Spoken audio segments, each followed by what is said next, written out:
ಆತ್ಮೀಯರೇ, ನಾನು ಡಾಕ್ಟರ್ ವೆಂಕಟರಮಣ ಸ್ವಾಮಿ.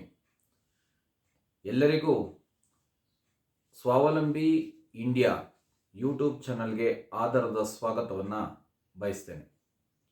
ಅಂಗವಿಕಲತೆ ಬಗ್ಗೆ ಹೆಚ್ಚಿನ ಮಾಹಿತಿಯನ್ನು ತಿಳಿಯೋದಕ್ಕೆ ನಮ್ಮ ಚಾನಲನ್ನು ಸಬ್ಸ್ಕ್ರೈಬ್ ಮಾಡಿ ಮತ್ತು ಶೇರ್ ಮಾಡಿ ಅಂತ ಹೇಳ್ತಾ ಇವತ್ತು ಒಂದು ಒಳ್ಳೆಯ ವಿಷಯದ ಬಗ್ಗೆ ಚರ್ಚೆ ಮಾಡೋಣ.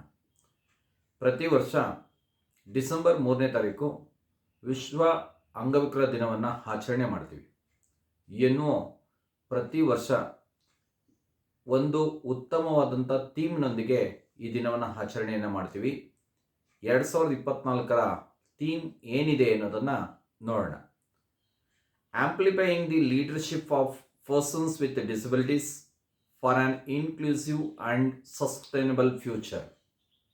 ಇದರ ಕನ್ನಡದ ಅರ್ಥ ಸಮಗ್ರ ಮತ್ತು ಸುಸ್ಥಿರ ಭವಿಷ್ಯಕ್ಕಾಗಿ ಅಂಗವಿಕಲ ವ್ಯಕ್ತಿಗಳ ನಾಯಕತ್ವವನ್ನು ವರ್ಧಿಸುವುದು.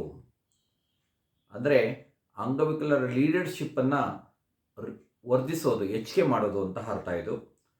ಒಬ್ಬ ಅಂಗವಿಕಲದ ವ್ಯಕ್ತಿ ಸ್ವತಂತ್ರವಾಗಿ ಬದುಕೋದಕ್ಕೆ ಇಷ್ಟು ರಿಹಾಬಿಲಿಟೇಷನ್ಸ್ ಬೇಕಾಗುತ್ತೆ. Educational rehabilitation, vocational rehabilitation, social rehabilitation, economical rehabilitation. ಒಬ್ಬ ಅಂಗವಿಕಲಿತ ವ್ಯಕ್ತಿ ಪರಿಪೂರ್ಣವಾಗಿ ಬೆಳಿಬೇಕು ಅಂತಂದರೆ ಶೈಕ್ಷಣಿಕವಾಗಿ ಪುನರ್ವಸತಿ ಆಗಬೇಕು, ಅವಿದ್ಯೋಧಿಕವಾಗಿ ಪುನರ್ವಸತಿ ಆಗಬೇಕು, ಸಾಮಾಜಿಕವಾಗಿ ಪುನರ್ವಸತಿ ಆಗಬೇಕು ಮತ್ತು ಆರ್ಥಿಕವಾಗಿ ಪುನರ್ವಸತಿ ಆಗಬೇಕು. ಹೀಗೆ ಕ್ರಮಬದ್ಧವಾಗಿ ಆಗಬೇಕು ಅಂತಂದರೆ ಅಂಗವಿಕಲ ವ್ಯಕ್ತಿಗಳ ನಾಯಕತ್ವ ಬರಬೇಕು. ನಾಯಕತ್ವ ಬಂದಾಗ ಅವರೇ ನಿರ್ಧಾರವನ್ನು ತೆಗೆದುಕೊಳ್ತಾರೆ. ತೆಗೆದುಕೊಂಡಂಥ ನಿರ್ಧಾರವನ್ನು ಅನುಪಾಲನೆಯನ್ನು ಮಾಡ್ತಾರೆ.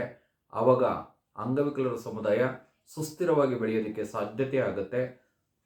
ಪ್ರಪಂಚದಲ್ಲಿ ನೆಲೆ ಬೆಲೆಯನ್ನು ಕಟ್ಟೋದಕ್ಕೆ ಸಾಧ್ಯತೆ ಆಗುತ್ತೆ ಅಂತ ಇವತ್ತಿನ ವಿಷಯವನ್ನು ಥೀಮನ್ನು ಹೇಳ್ತಾ ಇವತ್ತಿನ ವಿಷಯವನ್ನು ಮಂಡಿಸ್ತಾ ಇದ್ದೀನಿ. ಧನ್ಯವಾದಗಳು.